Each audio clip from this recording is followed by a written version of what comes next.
Amados hermanos, muy buenas noches. ¿Listos ya con su cafecito, lapicero y hojita para apuntar? Muy bien, entonces comencemos. Capítulo 10. ¿Existió de veras el arca de Noé? ¿Hubo un diluvio? El relato de Noé y el arca es uno de los hechos más conocidos de la historia de la humanidad. Pero lamentablemente, como sucede con otros relatos de la Biblia, a menudo se lo toma solo como un lindo cuento de hadas. Sin embargo, la Biblia es el verdadero libro de historia del universo, y bajo esa luz podemos responder con autoridad y confianza las preguntas más frecuentes respecto del arca y el diluvio de Noé. ¿Qué tamaño tenía el arca de Noé? Génesis 6:15 dice: y de esta manera la harás, 300 codos será su longitud, 50 codos su anchura y 30 codos su altura. A diferencia de tantos dibujos caprichosos que muestran el arca como una gigantesca balsa flotante con una casa encima, el arca que describe la Biblia era un barco enorme. Recién a fines del siglo XIX se construyó una nave que excedía la capacidad del arca de Noé. Las dimensiones del arca son convincentes por dos razones. Las proporciones son como las de un barco de carga moderno y el tamaño es el que podría construirse con maderas. El cúbito o codo nos da una buena idea del tamaño. Teniendo la medida del codo, sabemos que el arca tiene que haber tenido 137 metros de largo, 23 metros de ancho y 14 metros de alto. En el mundo occidental, los barcos a vela, construidos con madera, jamás llegaron a ser mayores de 100 metros de largo, aunque los antiguos griegos ya construían barcos de este tamaño, al menos unos 2000 años antes. China construyó enormes barcos de madera en el siglo XV que pueden haber sido tan grandes como el arca. El arca de la Biblia es uno de los barcos de madera más grandes de todos los tiempos, comparable en tamaño al de un barco carguero mediano de nuestros días. ¿Cómo pudo construir el arca Noé? La Biblia no nos dice que Noé y sus hijos construyeran el arca sin ayuda. Tal vez Noé contratara a gente del oficio, o tuviera parientes como Matusalén y Lamec que le ayudaran a construir el barco. Sin embargo, no hay nada que indique que no pudieran construir el arca en los plazos asignados. La fuerza física y la capacidad mental de la gente de los tiempos de Noé eran al menos igual, muy probablemente superior a la nuestra. Por cierto, tenían medios eficientes para cortar madera, lo mismo que para dar forma, transportar y levantar las enormes vigas y tablones que se necesitarían. Si 1 o 2 hombres de hoy pueden edificar una casa grande en solo 12 semanas, ¿cuánto más podrían hacer 3 o 4 hombres en unos pocos años? Los descendientes de Adán sabían hacer elaborados instrumentos musicales, forjaban metales y construían ciudades y sus herramientas, máquinas y técnicas que no eran primitivas. La historia nos ha mostrado que la tecnología se puede perder. En Egipto, China y las Américas, las dinastías antiguas construían edificios impresionantes o usaban técnicas y ciencias muy avanzadas. Muchos de los inventos que llamamos modernos resultan ser reinventos ya utilizados por pueblos antiguos como los romanos, el cemento por ejemplo. Pero incluso si tomáramos en cuenta la posible pérdida de la tecnología debida al diluvio, vemos que las antiguas civilizaciones posteriores al diluvio exhiben la destreza y habilidad en ingeniería necesarias para un proyecto como el del arca. En tiempos de Noé, la gente serruchaba y perforaba la madera, pocos siglos antes de que los egipcios serrucharan y perforaran el granito. Es lógico.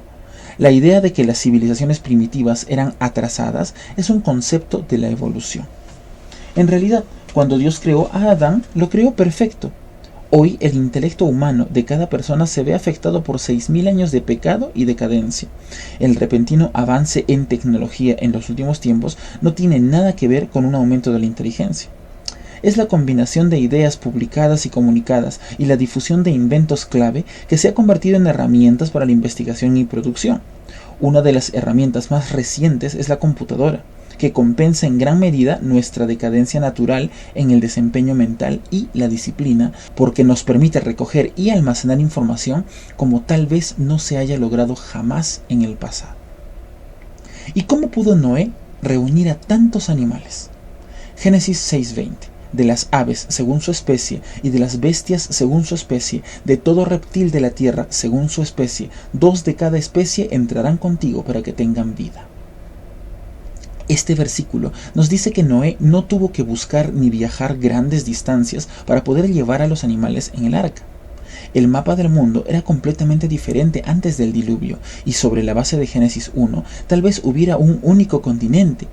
Los animales simplemente llegaron al arca como si los convocara un instinto de hogar. Esta conducta sería implantada en los animales por su creador, y subieron por la rampa solos. Aunque esto probablemente haya sido un hecho sobrenatural, que no se puede explicar por entendimiento natural, podemos compararlo con la impactante conducta migratoria que vemos hoy en varios animales. Todavía no llegamos a entender todas las maravillas de las conductas de los animales que vemos en la creación de Dios, la migración de los gansos de Canadá y otras aves, los maravillosos vuelos de las mariposas monarcas, los viajes anuales de las ballenas alrededor del planeta, los peces, el instinto de hibernación, la sensibilidad ante los terremotos e incontables capacidades fascinantes del reino animal, todo creado por Dios. ¿Había dinosaurios en el arca de Noé? La historia de la creación de Dios, que leemos en Génesis 1 y 2, nos dice que todos los animales de la tierra fueron creados el día 6 de la semana de la creación, el mismo día en que Dios hizo a Adán. Así que es claro que los dinosaurios, al ser animales terrestres, fueron creados al mismo tiempo que el hombre. Y también 2 de cada especie, y 7 en algunos casos, de animales terrestres entraron en el arca. No hay nada que indique que haya habido animales extintos antes del diluvio. Además, la descripción del Behemoth en el capítulo 40 del libro de Job únicamente encaja con la de un animal como el dinosaurio saurópodo. El ancestro del Behemoth tiene que haber estado en el arca de Noé. También encontramos muchos dinosaurios que quedaron atrapados, fosilizados en sedimentos del diluvio. Las famosas leyendas de encuentros con dragones nos dan una indicación más de que al menos algunos dinosaurios sobrevivieron al diluvio, y la única forma en que podría haber sucedido esto era si estaban en el arca. Las crías de los animales terrestres más grandes no presentan un problema de tamaño. Al ser jóvenes tienen por delante toda una vida para reproducirse. Y no olvidemos que la mayoría de los dinosaurios no eran terriblemente grandes. Algunos incluso tenían el tamaño de un pollo en su edad adulta. La mayoría de científicos concuerdan en que el tamaño promedio de un dinosaurio sería más o menos como el de una oveja. Por ejemplo, Dios probablemente le haya enviado a Noé 2 saurópodos adultos jóvenes, en lugar de animales con su tamaño definitivo. Lo mismo vale para los elefantes, las jirafas y cualquier otro animal que llega a tener un tamaño enorme. De todos modos, había lugar para los animales adultos.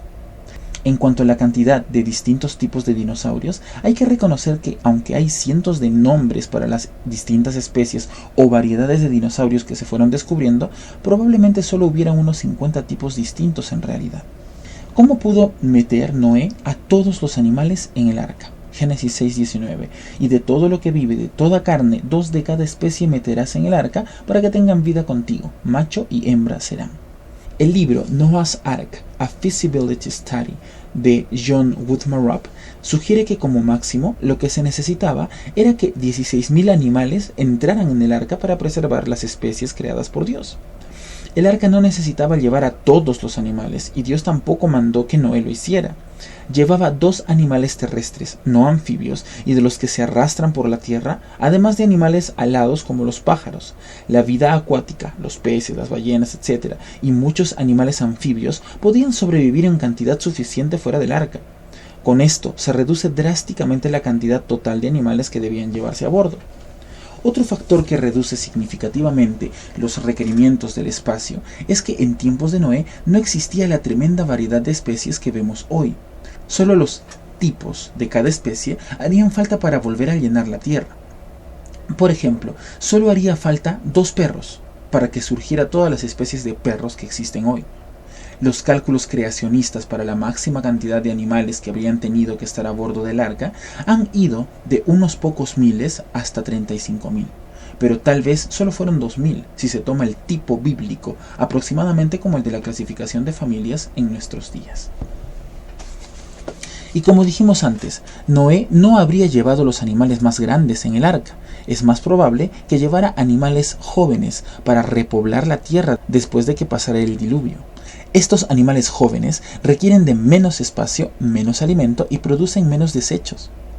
Usando un codo corto de 46 centímetros para medir el arca, siendo conservadores, la conclusión de Woodmore es que menos de la mitad de la superficie acumulada de las 3 cubiertas del arca tendrían que haber estado ocupadas por animales y sus corrales o jaulas. Eso quiere decir que había mucho espacio para llevar comida fresca, agua e incluso muchas personas más. ¿Y cómo cuidó Noé a todos los animales? Así como Dios hizo que los animales fueran al arca de manera sobrenatural, seguramente Dios mismo también habría hecho provisiones para este hecho. Dios también habría hecho provisiones para este hecho tan fuera de lo común. Los científicos creacionistas sugieren que Dios les dio a los animales la capacidad de hibernar, algo que vemos en muchas especies en nuestros días. La mayoría de los animales reaccionan ante los desastres naturales en formas que tienen por designio asegurar su supervivencia. Es muy posible que muchos animales simplemente hibernaran, tal vez incluso de manera intensificada sobrenaturalmente por Dios. Fuera de que se tratase de una respuesta sobrenatural o sencillamente normal ante la oscuridad y el encierro de un barco que se mecía, el hecho de que Dios le dijo a Noé que construyera habitaciones implica que los animales estarían quietos. Dios también le dijo a Noé que llevara alimento para ellos, lo cual nos dice que tampoco estuvieron en estado de coma durante un año.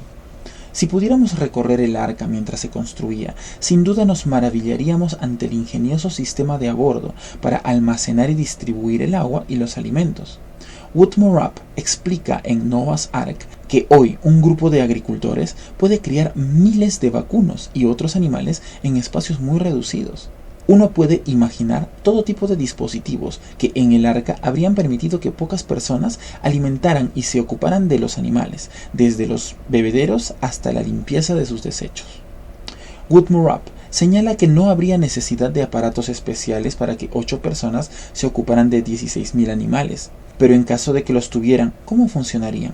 Hay muchas posibilidades. Podrían tener un sistema de tuberías para el agua que funcionara por gravedad, un sistema de ventilación que aprovechara el viento o el movimiento de las olas, o comederos del tipo de las tolvas. Ninguna de estas cosas requeriría de una alta tecnología diferente a la que existía en las culturas de la antigüedad. Pero con todo, seguramente, las culturas de la antigüedad no tendrían nada que envidiarle a la habilidad y capacidad de Noé y el mundo antediluviano. ¿Cómo pudo un diluvio destruir a todas las criaturas vivientes?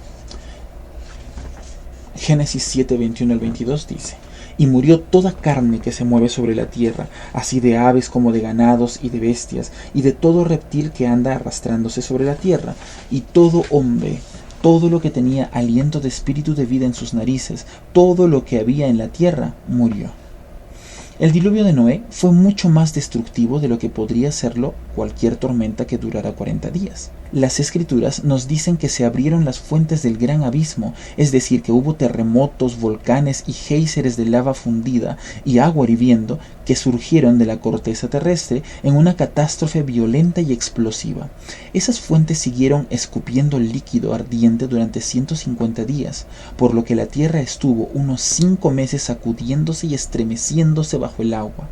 La duración del diluvio fue larga y Noé y su familia permanecieron durante más de un año dentro del arca. Las inundaciones, los volcanes en erupción y los terremotos relativamente recientes, que son tan devastadores, no pueden compararse con la catástrofe mundial que destruyó el mundo entonces. Esto está en 2 de Pedro 3:6. Todos los animales terrestres y las personas que no estaban a bordo del arca fueron destruidos en la inundación y miles de millones de animales quedaron preservados en los fósiles que vemos hoy. ¿Cómo pudo el arca sobrevivir al diluvio? La descripción del arca es muy breve y está en Génesis 6, 14 al 16. Los 3 versículos contienen información importante que incluye las dimensiones generales, pero seguramente a Noé se le dieron más detalles. Otras construcciones de especificación divina que encontramos en la Biblia se describen con gran minuciosidad, hasta en los mínimos detalles, como en el caso del tabernáculo de Moisés o el templo de la visión de Ezequiel. La Biblia no nos dice que el arca fuera una caja regular. De hecho, las escrituras no nos dicen nada de la forma del arca, más allá de las proporciones, largo, ancho y profundidad. Se han descrito de este modo los barcos durante mucho tiempo, sin siquiera implicar que tengan un casco chato. Moisés utiliza un término poco claro, tebah, que solo volvemos a ver en la Biblia una vez más como referencia a la canasta donde estaba él cuando era bebé, Éxodo 2:3. De modo que tebah se refiere a un enorme barco de madera y también a una canastita de mimbre. Ambas cosas flotan, ambas rescatan vidas y las dos están cubiertas. Pero allí termina toda semejanza. Podemos estar bien seguros de que la canastita del bebé no tenía las proporciones del arca y que las canastas egipcias de esa época eran casi siempre redondeadas. Tal vez tebah signifique un bote salvavidas. Durante muchos años, los creacionistas bíblicos representaron el arca simplemente como una caja rectangular. Esta forma permitía ilustrar su tamaño sin las distracciones de las curvaturas de un casco y también hacía que fuera más fácil comparar el volumen. Utilizando un codo corto y la cantidad máxima de tipos de animales, los creacionistas han demostrado, como vimos antes, que el arca podía contener toda esa carga. En ese momento el espacio era el tema más importante y todo lo demás era secundario. Pero la siguiente fase de la investigación estudió la viabilidad para la navegación, la solidez del casco y la estabilidad. Comenzó con un estudio coreano que se llevó a cabo en el mundialmente famoso Centro de Investigación Naval CRISO en 1992.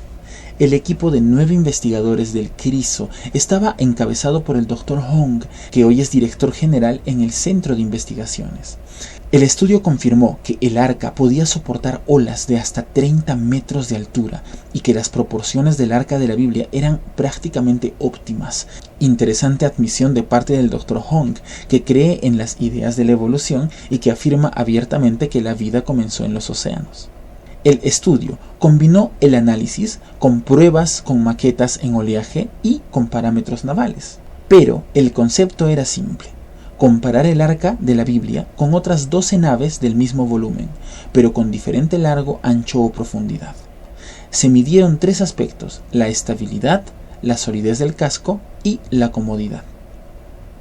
Si bien el arca de Noé revelaba un desempeño promedio para cada uno de estos aspectos, al tomarlos en cuenta en conjunto, fue uno de los mejores diseños.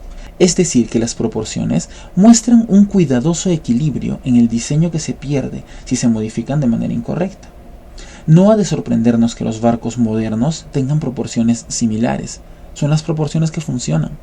Es interesante notar que este estudio descarta que Génesis se haya escrito pocos siglos antes de Cristo y que se basa en leyendas de diluvios como la épica de Gilgamesh. El arca babilonia tiene forma de cubo, algo tan alejado de la realidad que hasta el casco más corto del estudio coreano ni siquiera pudo parecerse a la descripción.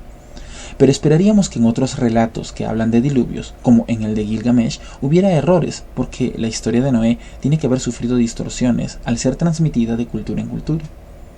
Sin embargo, seguía habiendo un misterio. El estudio coreano no oculta el hecho de que algunos cascos más cortos evidenciaban un rendimiento levemente mejor al del arca de Noé en la Biblia. Se profundizó el estudio, encabezado por Tim Lovett, que también es uno de los autores de este capítulo, con 2 arquitectos navales, Jim King y el Dr. Allen Magnusos. Centraron la atención en la posibilidad de que las olas tumbaran el arca. ¿Cómo podríamos saber qué tipo de olas soportó el arca? Sin olas, la estabilidad, comodidad o solidez no tendrían importancia, y las proporciones tampoco importarían. Un casco más corto habría ofrecido volumen más eficiente, requiriendo menos madera y trabajo. Pero podemos hallar indicios de las condiciones de las proporciones del arca.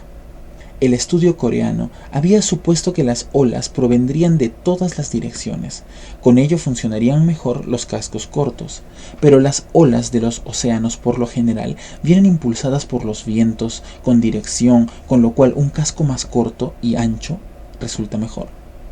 Durante el diluvio, el arca también puede haberse visto afectada por otro tipo de olas, los tsunamis. Los terremotos pueden crear tsunamis que causan devastación sobre las costas, pero si el tsunami se traslada a aguas profundas, puede llegar a ser imperceptible para un barco.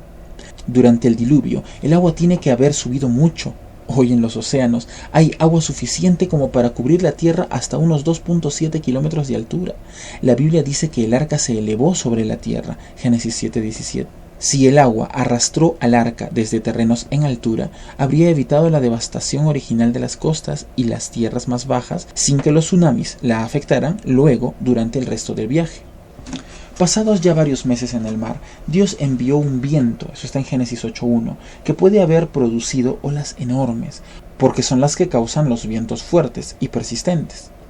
Las pruebas en agua abierta confirman que cualquier nave a la deriva, naturalmente, se vuelve de lado contra las olas. Si las olas se acercan al costado de la nave, un barco largo como el Arca quedaría atrapado en una situación muy riesgosa, y si a eso le agregamos mal tiempo, peligrosa.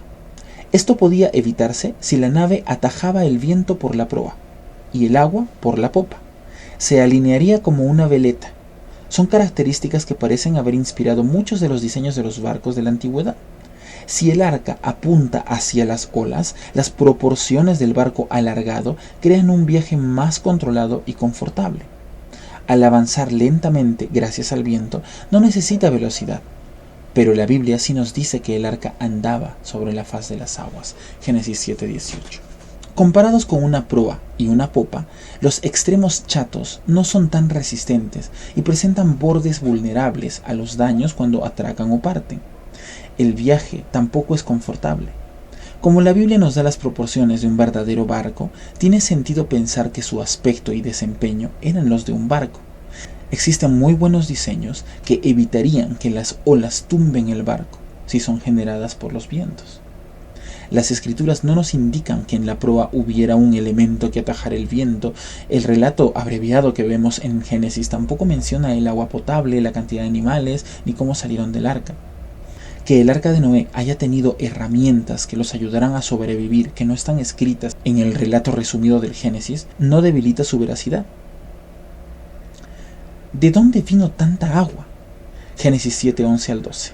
En el mes segundo, a 17 días del mes, aquel día fueron rotas todas las fuentes del grande abismo, y las cataratas de los cielos fueron abiertas, y hubo lluvia sobre la tierra 40 días y 40 noches. La Biblia nos dice que el agua provino de dos lugares, de debajo de la tierra y de arriba. Evidentemente, el agua subterránea tiene que haber estado en pozos o fuentes de agua dulce que la actividad volcánica y sísmica hizo surgir. ¿Y dónde fue todo el agua? Génesis 8:3 dice: poco a poco las aguas se fueron retirando de la tierra. Al cabo de 150 días las aguas habían disminuido. En palabras sencillas, el agua del diluvio está en los océanos y los mares que vemos hoy. Las 3/4 partes de la tierra están cubiertas por agua. Hasta los geólogos seculares observan que parece que los continentes estaban unidos en algún momento y no separados por los vastos océanos que tenemos hoy. Las fuerzas que participaron del diluvio, por cierto, bastarían como para cambiarlo todo. Las escrituras nos indican que Dios formó las cuencas oceánicas, haciendo surgir la tierra del agua, de modo que las aguas del diluvio volvieron a tener cauce, y algunos teólogos creen que el Salmo 104 podría referirse a eso. Hay científicos creacionistas que creen que la separación del continente fue parte del mecanismo que provocó el diluvio. Algunos han especulado, a partir de Génesis 10:25, que la separación de los continentes ocurrió en tiempos de Peleg, pero la división se menciona en el contexto de la división de las lenguas de la tierra. De toda la tierra, en la Torre de Babel. De modo que el contexto apunta a las divisiones de las lenguas y los grupos de personas, no a la división de la tierra.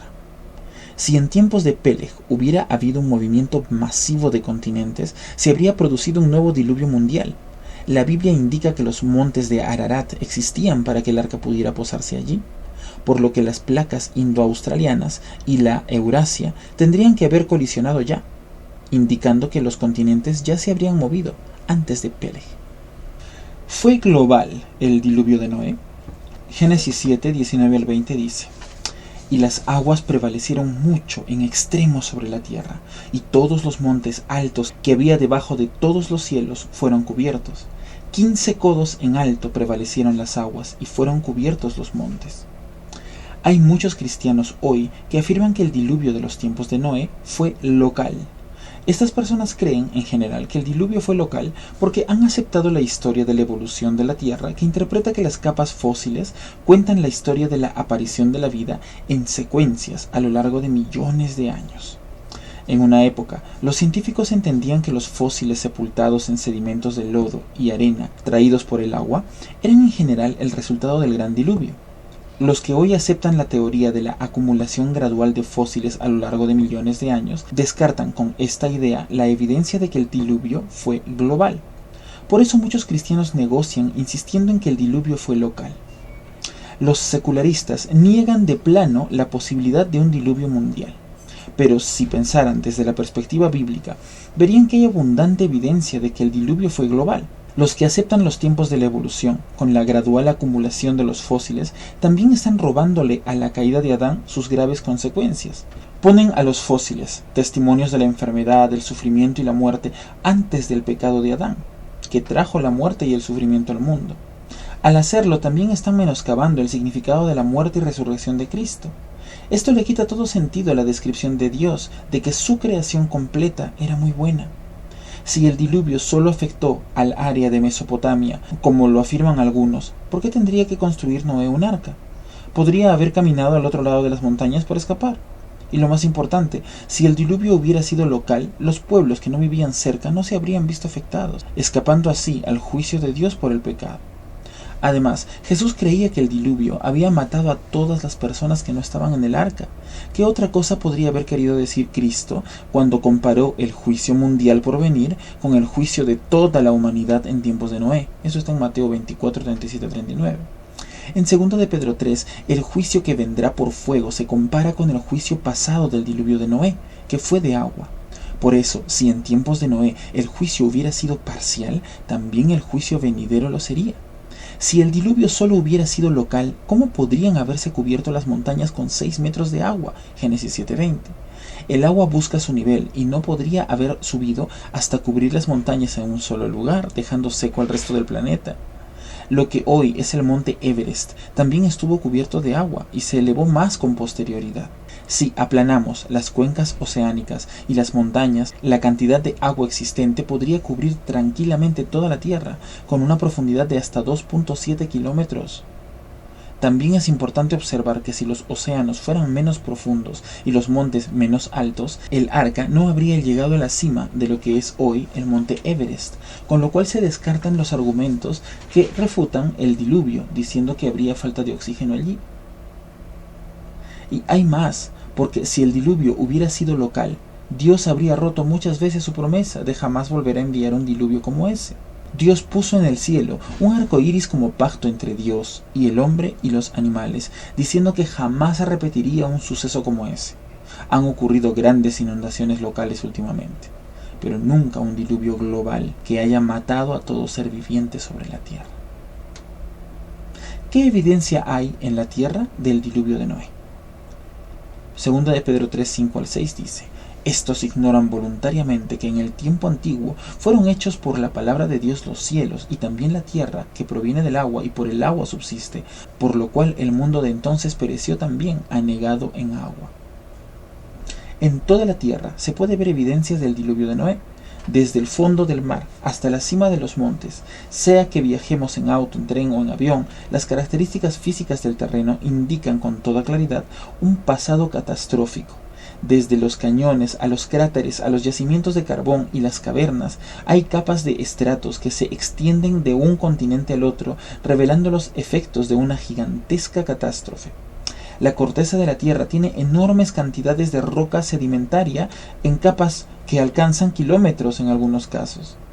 Estas capas de arena, tierra y material, mayormente depositado por las aguas, antes eran blandos como el lodo, pero hoy son roca dura. Y en esas capas sedimentarias hay incrustados miles de millones de seres que murieron, fósiles de plantas y animales, y que se enterraron muy rápidamente. En toda la tierra hay evidencia que tenemos ante nuestras narices. ¿Dónde está el arca? Génesis 8:4. Y reposó el arca en el mes séptimo, a 17 días del mes, sobre los montes de Armenia. Génesis 8:4. El arca reposó en las montañas. El nombre antiguo de estas montañas podría referirse a diversas áreas del Medio Oriente, como el monte Ararat en Turquía o alguna otra cadena montañosa en los países vecinos. El monte Ararat es el que ha atraído la atención porque está permanentemente cubierto de hielo y algunas personas informan que han visto el arca. Muchas expediciones buscaron el arca allí. No hay evidencia concluyente de la ubicación del arca ni de sus restos. Después de todo, reposó en las montañas hace unos 4500 años. También podría haberse deteriorado, destruido. Acuérdense, era madera. El mismo Noé y sus descendientes pudieron haber usado esta madera para sus construcciones al momento de descender del arca, al momento de reiniciar la civilización. Sin embargo, algunos científicos y estudiosos de la Biblia creen que el arca puede haber quedado preservada para ser providencialmente revelada en el futuro como recordatorio del juicio del pasado y el juicio por venir. Aunque lo mismo podría decirse de cosas como el arca del pacto u otros iconos bíblicos. Jesús dijo: si no oyen a Moisés y a los profetas, tampoco se persuadirán si alguno se levantare de los muertos. Lucas 16:31. El arca tal vez haya sobrevivido sin intervención sobrenatural, pero eso ni se promete ni se espera a partir de lo que leemos en las Escrituras. Con todo, es buena idea buscarla, porque tal vez sí esté. ¿Por qué destruyó Dios la tierra que Él había creado? Génesis 6, 5 al 8. Y vio Jehová que la maldad de los hombres era mucha en la tierra, y que todo designio de los pensamientos del corazón de ellos era de continuo solamente el mal. Y se arrepintió Jehová de haber hecho al hombre de la tierra, y le dolió en el corazón, y dijo Jehová: raeré de sobre la faz de la tierra al hombre que he creado, desde el hombre hasta la bestia, y hasta el reptil, y las aves del cielo, pues me arrepiento de haberlos hecho. Pero Noé halló gracia ante los ojos de Jehová. Estos versículos hablan por sí mismos. Todos los seres humanos que habían sobre la faz de la tierra se habían vuelto hacia la maldad que había en sus corazones, pero Noé, como era justo ante los ojos de Dios, no sufrió su juicio, junto con su esposa, los hijos de ambos y sus esposas. Como resultado de la maldad del hombre, Dios envió el juicio sobre toda la humanidad. Fue una destrucción dura y cruda, pero ningún ser humano tenía excusa. Dios también usó el diluvio para separar y purificar a los que creían en él de los que no creían. A lo largo de la historia y en toda la Biblia vemos que este ciclo se ha repetido: separación, purificación, juicio y redención. Sin Dios y sin el verdadero conocimiento y entendimiento de las Escrituras que nos dan la verdadera historia del mundo, la humanidad está destinada a repetir los mismos errores una y otra vez. Última pregunta: ¿en qué se parece Cristo al arca? Mateo 18:11, porque el Hijo del Hombre ha venido para salvar lo que se había perdido. Como Hijo de Dios, el Señor Jesucristo es como el arca de Noé. Jesús vino a buscar y a salvar lo que se había perdido. Así como Noé y su familia se salvaron gracias al arca, rescatados por Dios de las aguas del diluvio, quien cree en Jesús como Señor y Salvador, se salvará del juicio final venidero sobre la humanidad, rescatado por Dios del fuego que destruirá la tierra después de los últimos tiempos. Segunda de Pedro 3:7. Noé y su familia tuvieron que entrar al arca por una puerta para salvarse, y el Señor cerró la puerta tras ellos. Génesis 7:16. También nosotros tenemos que pasar por una puerta para ser salvos, de modo que no quedemos eternamente separados de Dios. El Hijo de Dios, Jesús, entró en la historia para pagar la pena por nuestro pecado de rebelión. Jesús dijo: yo soy la puerta, el que por mí entrare será salvo, y entrará y saldrá y hallará pastos. Juan 10:9. Amigos, este fue nuestro capítulo de hoy. Nos vemos la próxima semana con el siguiente capítulo. Me despido deseando en su vida bendición. Adiós.